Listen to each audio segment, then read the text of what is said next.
We are live. Okay. So today, what we're going to talk about is how to better prepare yourselves to overcome stage fright. How many of y'all kind of already know that you have stage fright? You come, sweet, okay, cool. Not sweet, but that's good to know. So one thing that we will talk about is how to overcome this, okay? We're going to watch a video later in class that tells you you can't overcome stage fright, you can adapt to it. I think that's a better phrase to use. You can adapt to stage fright, you really can't overcome it. So I'm going to give you today some strategies and some tips to overcome stage fright. Now, like I said, the only reason why you're on your phone is if you have the notes out in front of you. If you don't have the notes in front of you and catch you on your phone, we're going to have some major problems, okay? Basically, if you're doing this, or if you're doing this excessively, that kind of tells me you're not looking at your notes, okay? So, let's first talk about some of these planks of confidence. Now, like I said before, if you're choosing not to take notes today, you can look on the internet, and you can get my notes from Schoology, or you can rewatch my lecture. If you follow me on Twitter, I'm at Tiger4and6, and you're welcome to follow me on Twitter. And like I said, you don't have to be a Twitter person. You can be a twit and not know how to use Twitter. You can just search Mr. Rodriguez AMCHS, and I'm the first hit on Google, my Twitter page. Okay? Literally, Mr. Rodriguez AMCHS, the first hit you get is my Twitter page. And you can click it and watch the lecture. Pretty cool stuff, right? All right. So, we're going to talk about the 10 planks of confidence. Okay? So, what are the 10 planks of confidence? Well, the 10 planks of confidence are something that you can use to better prepare you for your speech so that you can overcome a little bit of that stage fright that you may have. Okay? Preparation for a speech is very important because it's nothing's worse than getting up here and you're like, I don't know what to say. So these 10 planks help you to become better prepared to give your speech. Okay? Questions so far? All right, cool. Now these spell confidence. So the first C is content. You want to be sure that you have something worthwhile to say. If you are giving a speech, and it is a speech over something you know nobody will care about, you won't have something worthwhile to say. So in your first speech, in here, we're going to do a speech about things that you like. So you're going to bring items, like a show and tell us some things about you. Don't bring something that you know that none of the class is going to be interested in, right? Don't be like, these are my medical tweezers that I use in my vet school training. What? Why am I going to bring tweezers in here? So, does that make sense? Bring things that you know are worthwhile, that people are interested in. Organization and notes go together, like peanut butter and jelly, like peanut butter and chocolate. Okay? Organization. Have an outline, structure, and put them on notes. It never fails, ladies and gentlemen. People come up here, they give their speech, they look down, they don't know what to say because they have nothing on their notes, and they're like, well, I'm done, peace out. And they'll go back and sit down. Every year. So what you want to do is I will give you a piece of paper before every speech that has what I want to say. It is literally like writing speeches for dummies. You fill in the blanks, and you have everything you need for your speech. It's so easy. I mean, my 3-year-old baby, come up here and be like, I can write a speech. No, you can't, but still. It's so easy, okay? I give you the blanks to fill in, okay? So you want to have notes. Why do you want to have notes? Think about it, right? You're giving your speech. You forget what you're saying. You look down, you're like, aha, I know where I'm going next because I have an organized structure, okay? That will be your friend so that you don't get up and go, nah, I ain't doing the same one. Okay? That is another way to fail a speech. Friendliness. Convey a warm and friendly attitude. Don't come up here because in the speech rubric I'm going to give you, you're oftentimes graded on your attitude. Don't come up here and be like, man, I want to do this. All right, this is my wand. I like wands. These are my keys. I got cards. Don't do that. Okay, have a warm and friendly attitude. That warm and friendly attitude will go a long way in you feeling confident. All right? Okay, impression. I like an impression of somebody. But first impressions are very, very important. I'm going to go through real quick.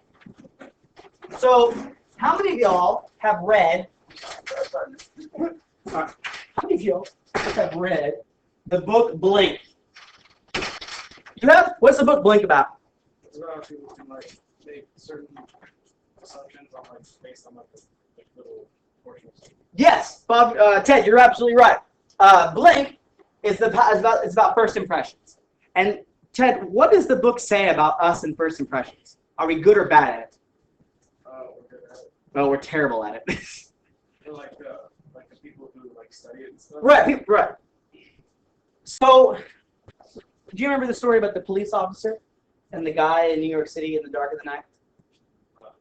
I'll retell it to you. Okay.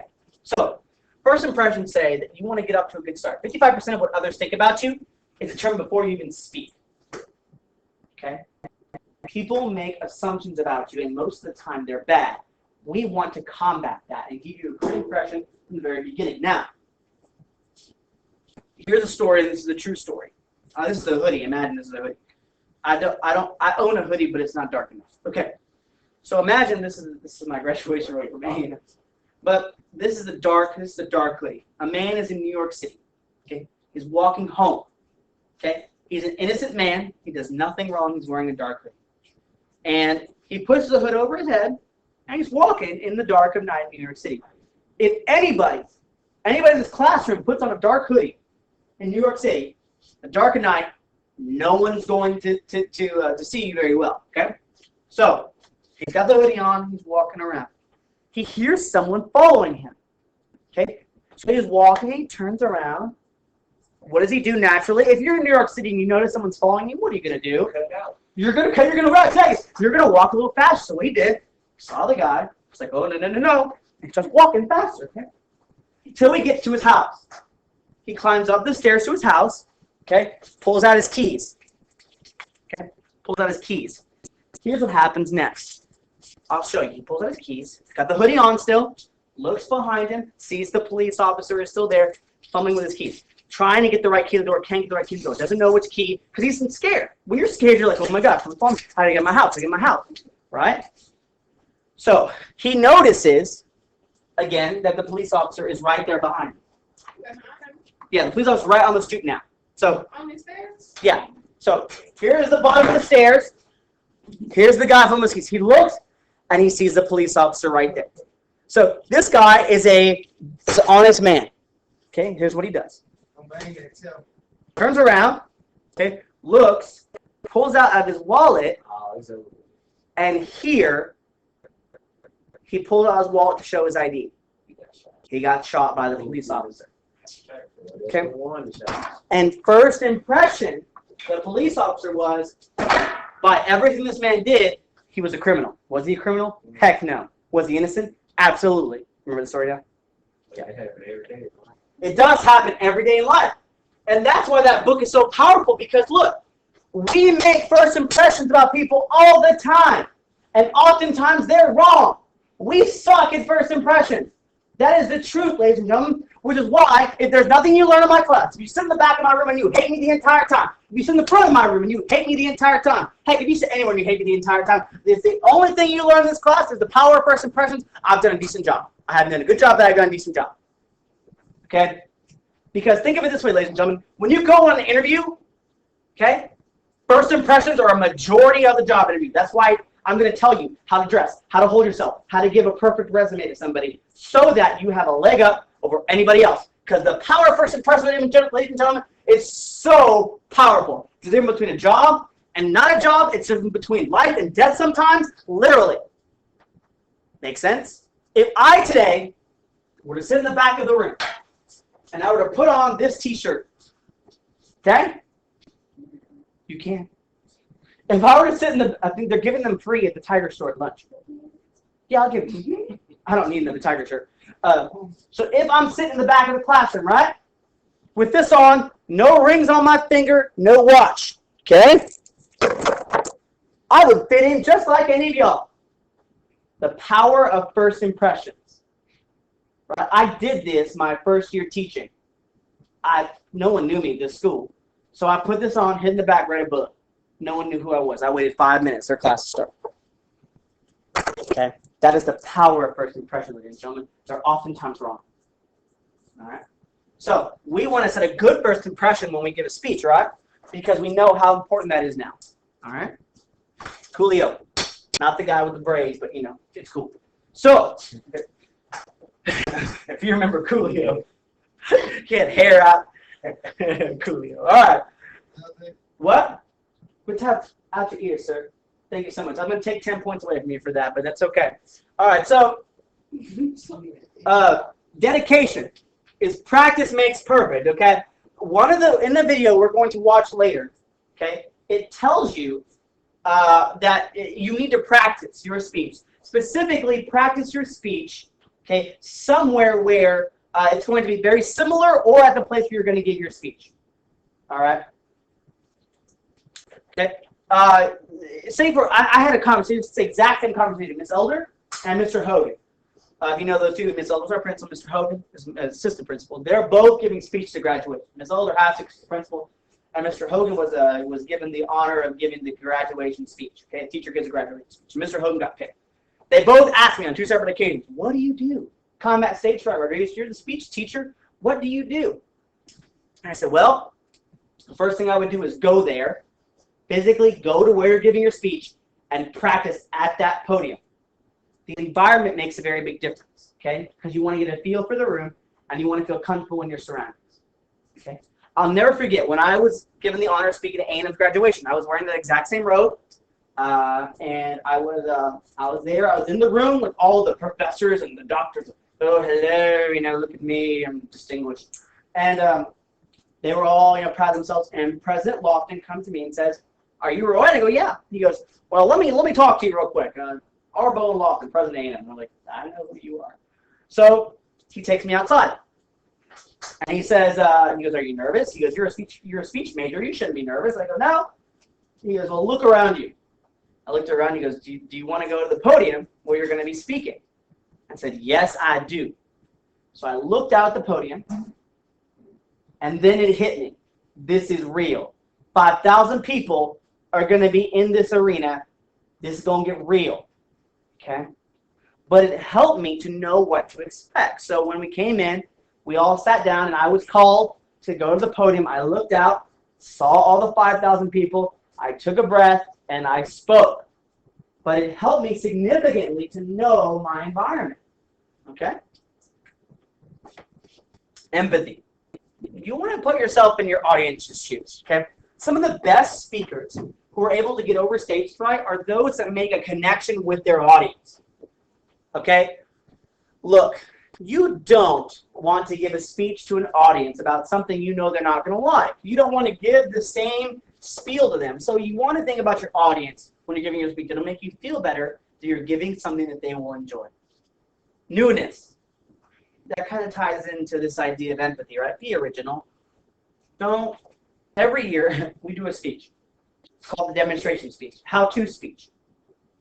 And every year someone does how to make a peanut butter, actually, I see better, how to tie their shoes. Okay, I'm going to tell you how to tie your shoes. And they do it, and I go, I'm done. But that's not original. It's not unique. No one's doing it, okay? The people who do the best speech are the ones who do the coolest things. I had a student who did a speech on interesting ways to crack open an egg. And that was the coolest speech. He threw eggs, cracked them in the air. He had a lot of fun with it, okay? Eggs were flying. It was cool. It was interesting. It was original, okay? Sir. You didn't hear the question. The question was, has anyone done how to make Kool-Aid? Every year, I get 1 or 2 speeches on how to make Kool-Aid. And let me tell you, they're never good. And it's because of 2 things. One, I show a video of how not to do a good speech, how not to do a speech. And the speech that is how not to do a speech is how to make Kool-Aid. It's a student who makes Kool-Aid for his class in a speech, okay? And he spills Kool-Aid. Hey guys, I'll give you your time. I promise you gave mine. He spills the Kool-Aid all over. He puts on these special stirring glasses. He's got special stirring music. It's not good. He gets 32. Okay, I'm taking points off now. Stop talking. My time. If you got a question, raise your hand. Comment, raise your hand. Be glad to hear it. So, be original. Next is believe in what you say. Okay? Don't come here like, yeah, so, I like this. It's cool, I guess. Don't do that because you're not going to do well in your speech. Believe in what you say. Last, enthusiasm. Be excited. Be energetic. Like I said, don't be down during a speech, okay? Because you're not going to get good points on that. That's a couple ways to better your confidence level and to get over some stage fright involved with that. All right. So I'm not going to talk about all this. All you want to know about stage fright is a biological process that deals with the fight or flight mechanism. Okay, and that fight or flight mechanism deals with the stage fright in particular. Okay, what that means is when you have stage fright, what happens is your body behaves in a particular way called the fight or flight method. Anyone know about the fight or flight method? Yeah. Bobby, tell me what the fight or flight method is, since you know. Okay, so you don't know. So the fight or flight method is this. Let's say that I am a caveman, okay? And in caveman time, here comes a saber-toothed tiger. Saber-toothed tiger's coming at me. I'm like, wah! And I'm running away from the saber-toothed tiger. I had two options, right? I could have ran away from that saber-toothed tiger, or I could have fought the saber-toothed tiger, right? In situations where we are afraid, we have two options, fight or flight. I got my spear, I take out that saber-toothed tiger, that's fighting. What happens is our body releases adrenaline, pumps more blood into our system so that we can deal with that. Have you ever noticed when you're running, anyone here running? Or runner? Cross country or track? Okay, when you're in a big race and you know you're behind, and you're like, okay, good. And you know that you got to beat the person. You're like, I got to do this, I got to do this. And your body, like your legs don't hurt until the very end, right? But your body behaves in a way to control what you need. Your body doesn't freeze up when you're running. At the very end, you're like, oh my gosh, what happened? Because your body stores that energy and uses it when it needs it. And at the very end, your body's got to make up for that in a hard way. Same true fight or flight, right? You can fight it or you can fly away and run. Okay? Your body makes sure that you don't die. That's how it does that. I'm going to show you a quick video about it, about stage fright and the fight or flight mechanism. Very important, very cool video.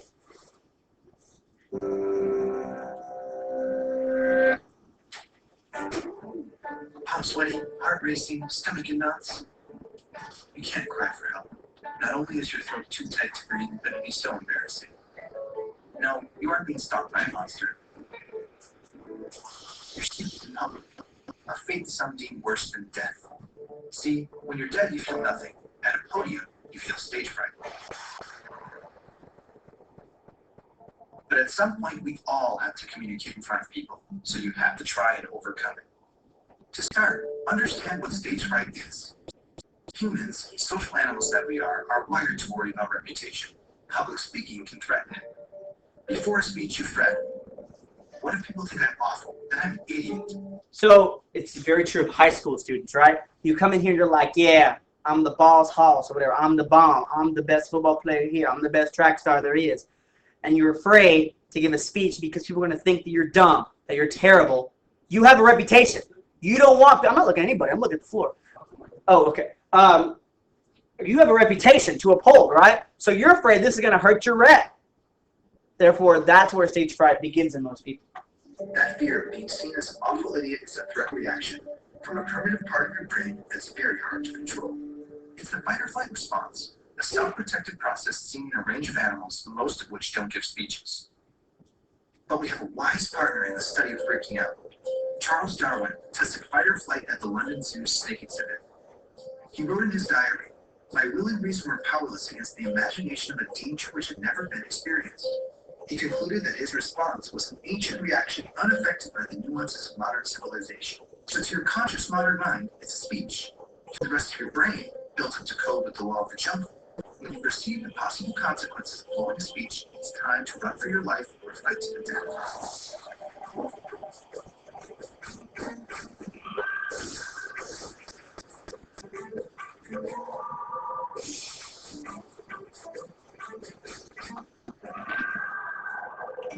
Your hypothalamus, common to all vertebrates, triggers your pituitary gland to secrete the hormone ACTH, making your adrenal gland shoot adrenaline into your blood. Your neck and back tense up, you slouch. Your legs and hands shake as you must prepare for attack. You sweat, your blood pressure jumps. Your digestion shuts down to maximize the delivery of nutrients and oxygen to muscles and vital organs, so you can try butterflies. Your pupils dilate. It's hard to read anything up close like your nose, but long range is easy. That's how stage fright works. How do we fight it? First, perspective. This isn't all in your head. It's a natural, hormonal, full-body reaction by an autonomic nervous system on autopilot. And genetics play a huge role in social anxiety. John Lennon played live thousands of times, each time he vomited beforehand. Some people are just wired to feel more scared performing in public. Since stage fright is natural and inevitable, focus on what you can control. Practice. A lot, starting long before in an environment similar to the real performance. Practicing any task increases your familiarity and reduces anxiety, so when it's time to speak in public, you're confident in yourself and the task at hand. Steve Jobs rehearses epic speeches for hundreds of hours, starting weeks in advance. If you know what you're saying, you'll feed off the crowd's energy instead of letting your hypothalamus convince your body it's about to eat lunch for a pack of predators. But the vertebrate hypothalamus has had millions of years more practice than you. Just before you go on stage, it's time to fight dirty and trick your brain. Stretch your arms up and breathe deeply. This makes your hypothalamus trigger a relaxation response. Stage fright usually hits hardest right before a presentation, so take that last minute to stretch and breathe. You approach the mic, voice clear, body relaxed. Your well-prepared speech convinces the loud crowd you're a charismatic genius. How? You didn't overcome stage fright. You adapted to it, and to the fact that no matter how civilized you may seem, in part of your brain, you're still a wild animal. Profound, well-spoken wild animal. All right. I love that video. It gives a really good perspective on this in a way that's easy for most people to understand. Okay, are we on our phone for a reason, sir? Okay, don't have it out. It confuses the crap out of me. So, that video tells some really good tips on how to overcome stage fright, and it tells you kind of the biological system of that. That's where we're going to go next. We're going to talk about some biology. Not that I am an expert in biology, but let's look at what stage fright is. We know that it's biological action. We talked about how it secures energy to take action. Everyone gets stage fright, ladies and gentlemen. Everyone. Me, you, the president, Steve Jobs, everyone gets stage fright. Okay? It is a normal reaction. Okay? Now, those who don't prepare are more likely to get it than those who do. Okay? So it is to your benefit to prepare for a speech. Okay? To your benefit to prepare. Now, there are some symptoms of stage fright that are very popular. Headache, upset stomach. I would get so sick when I compete at speech competitions that I had to carry a humongous bottle of Pepto-Bismol with me because I would get so sick. Dry mouth is very popular. Redness, the face and neck. I've noticed some people that their cheeks get really red and their neck super red when they get nervous. Cold hands and feet, urge to use the restroom. This is funny. So if you watched the video, you saw a part where it said that your digestive tract stops working, shuts down. Okay. So what that means is, you ever heard people the phrase, you get so scared you pee your pants? Well, think of the science of it all. When this part shuts down, okay, when your digestive tract shuts down, your urinary tract also shuts down, and you have muscles that constrict and stop you from soiling yourself. Okay. But when you're fighting or flying, those muscles aren't needed. The energy should be going somewhere else. So they relax. So it is possible to get so scared that you piddle yourself. Okay, and that happens. Never happened in here. Okay, but that is why it happens. Okay, there's very popular videos that you can find of when people get scared, these reactions happen. Okay, and wobbly legs, the video talked about that as well. Now, some people get sweaty palms, a squeaky voice. They'll get dizzy. Okay, they will their heart rate will increase 2 times the amount, so their heart will go like louder than normal. Okay, and what will happen is they'll also have a shortness of breath. Okay, there's a great video, and I'll play just a little bit of it, that will tell you the symptoms of stage fright. So just in case you forget on exams, by the way, there's a pop quiz this week sometime soon. If you're not paying attention, you should. there'll be a pop quiz this week, but there's a video that does a really good job of that. So let me just get that set for you, so you know kind of an easy way to remember this. One opportunity. It's everything you ever wanted. One moment. Always fun. You don't need to see the video. Just let it slip. So watch. Palms are sweaty, knees weak, arms are heavy. He vomits, digested. He's nervous. Calm and ready. He's nervous, having heart rate. Short as the breath. He can forget what he wrote down. He opens his mouth, but the words won't come out. Time's up. Over. Okay, so look. The beginning of Lose Yourself has everything you need. Literally. If you know the beginning of 8 Mile, you've memorized 2 of my slides. Bravo to you. Okay, I want to see you during the test going, yeah, palms are sweaty. Because you know, palms are sweaty. You know those lyrics. They are timeless. Everyone knows Eminem. You don't like Eminem, I'm not your friend. Now, so, does that make sense? No. Okay. All right, let's get back to the discussion. You guys are doing great, by the way. Yeah, let's get to the kick. Okay.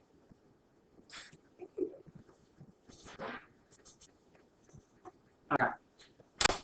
There are some other things that you can do to cure your stage fright. Okay, believe it or not, they've done studies on Play-Doh and crayons.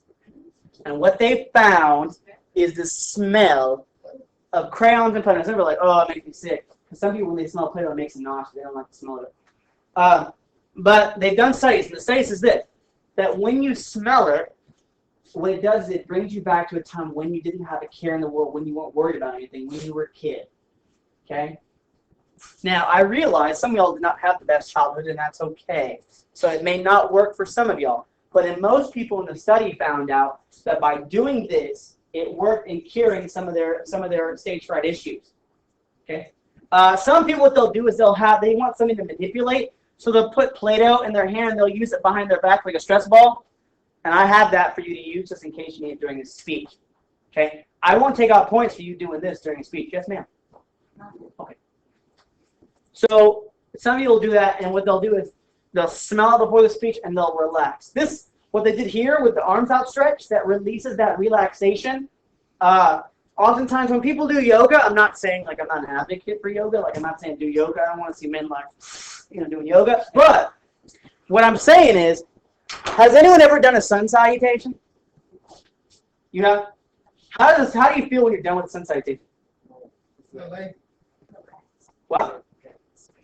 Yeah, it's basically like say like you feel like you can relax yourself. You feel calm, free, right? So people do this exercise like this, and they do the sun salutation. They raise their arms up. Well, this whole idea triggers this specifically sun salutation triggers this relaxation response in your body. You feel good. Okay? This is nothing crazy, folks. This is real talk here, real science. Have you ever heard of power poses? People do these power poses before speech. They'll do this. They'll look in the mirror. They'll smile like, yeah, I can do this. Sometimes people do power poses to make them feel better before a speech, and some people say that helps as well. So these are other ways that you can get over some stage fright. All right, I got to talk to you about your first speech. All right, hear ye, hear ye. This is your first speech. All right. And this is on the video lecture, so just in case you forget at home, you got no excuse. Okay. Personality bag speech. In this speech, you get a bag. Any bag you want. Now, before we get into anything else, please know this. Your bag must have significance to you in some way. Reflect your personality. Okay, it must be significant to you. Must be important to you in some way. So the first thing you do is pick a bag that is meaningful to you. Okay? So, for example, you cannot literally get a bag, like an HEB bag, and go, yeah, I like HEB. Here's my stuff. Every year I get someone going, I like cheap stuff at Walmart. All right, here's my stuff. Don't do that. Okay? If you don't, you're going to lose 10 points. First step, find a bag that's meaningful. Don't get your backpack and be like, yeah, I like school. It's cool. Don't know. I know most of you don't. So don't use your backpack. Athletes, I understand if you use your athletics bag. You're like, okay, yeah, football's a really important thing in my life. Okay? I go to school to play football. Great, cool. Yeah, totally. Bring a football bag. That makes sense. Okay? But do not be one of you. If you do, you're going to lose 10 points. Let me give you a good example. This is my lunchbox. This isn't really a lunchbox, by the way. Huh? What? Okay. So I'm so deaf. There's earbuds in my ear. Killed my hearing. All right. So this is a cooler bag, a freezer bag, from one of my favorite stores in the world, IKEA. Okay. And if you know IKEA has a bunch of furniture. That's it. But IKEA is Swedish, and they sell Swedish meatballs. And IKEA, oh my gosh, the meatballs are amazing. And so every time I go to IKEA, I buy meatballs. Now the closest IKEA, you know, is in Houston. So I have to drive to Houston. So I put my yes. So I put my meatballs, my IKEA meatballs, in this bag. I can fit 2 bags of meatballs in here. Now, I'm sorry, Bobby, this is my time or your time? You tell me. 10 points if you don't know the right answer. Thank you, sir. Yes. So I should be talking. So if you look at this, I could put all my items in here and say, first off, my bag. This is my IKEA bag. I love the meatballs at IKEA, and I got a lot of furniture at IKEA. It's a really cool store. And the meatballs, I travel all the way to Houston to get them. So it means a lot to me, so this is my bag. Okay? That is a good connection. I love the IKEA meatballs. I have a link to it, okay? Now, so far, so good. Okay. Yes, ma'am.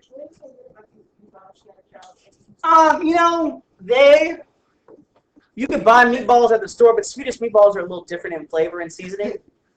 And I just really like them. So we all have our things that we like, right? We all have our things that we go miles for. And that's my thing. It's Swedish meatballs. My kid. Okay. Enough joking aside. Remember, it's my time, not your time. So, and like I guarantee you, very soon will be your time. All right. So, check it. Minus 10 points for your bag not being related. Next, what you're going to do is you're going to fill said bag with 5 items of your choice. Anything that represents you. Okay? Now, I realize some of y'all have expensive tastes in items. Some of y'all are like, I'm not going to bring my PS4. Don't. Take a picture or download a picture of it, print it on a piece of paper, shove that in your bag. Bring a game case. Bring a game case, sure. Bring something that you don't want someone to steal. Okay? Make sure the picture is large enough so the audience can see it. Okay? 5 items. Then, think about what you can say about each item. Okay? What you're going to say about each item. And you're going to prep this tomorrow. I'm going to give you a worksheet. You're going to write down your 5 items. You're going to write down what you're going to say about each one of the 5 items. I'm going to check it tomorrow. There is no excuse for any of y'all to fail this speech. If you do, I'm going to applaud you. And I'm going to say, bravo, you just failed the easy assignment in this class. Oh, congratulations. There it is. Bro, I want the super glue. Does that make sense? Don't be stupid, folks. This is an easy assignment. And if you fail it, you are on the right track to failing my entire class. And bravo to you for doing that. Okay? All right. You will bring the items to class on Wednesday, Thursday, or Friday to present. Tomorrow, I will also assign which day you're speaking. You would have a choice in which day you speak because you have those passes. 2 of them will let you pick your day specifically. By the way, ladies and gentlemen, boys and girls, I don't suggest you use passes on this speech. Literally, my 3-year-old son can do show and tell. Dada, I like this because it's my favorite truck. Okay? He can literally do that, and so can you. All right? So, here's what I'm going to grade you on. Introduction. I'm going to give you 10 points. 10 points for coming here. Hi, my name is Bob, and I'm a freshman here at Consol. 10 points. And that's it. Anybody can do that. Okay. 50 points. 10 points for each bag item. Okay. You bring out an item and talk about it. That's 10 points. Bring out 5. You got 50 points. You can stink at talking, and you bring out 5 items and say, hi, my name is, you have 60 points. Failing this is virtually impossible at this point. Okay? Then, eye contact. Here's where a lot of y'all are going to get ducked. Okay? Many of y'all are going to do this. This is my cell phone. I love it because it's iPhone 16, and it's got these cool buttons on the front, you know. What did I do wrong? I looked at this non-stop. Don't do that. Instead, say, this is my phone.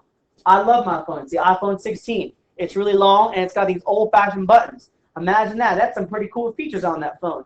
Okay? Do not spend your time here. If you do, you will lose points. Look, unless this phone has your whole speech written on it, you need to have it in front of your face. Okay? All right. And last, voice. I'm probably going to sit right where Mr. Young is over here. Okay? And if I can't hear you, I'm going to do this.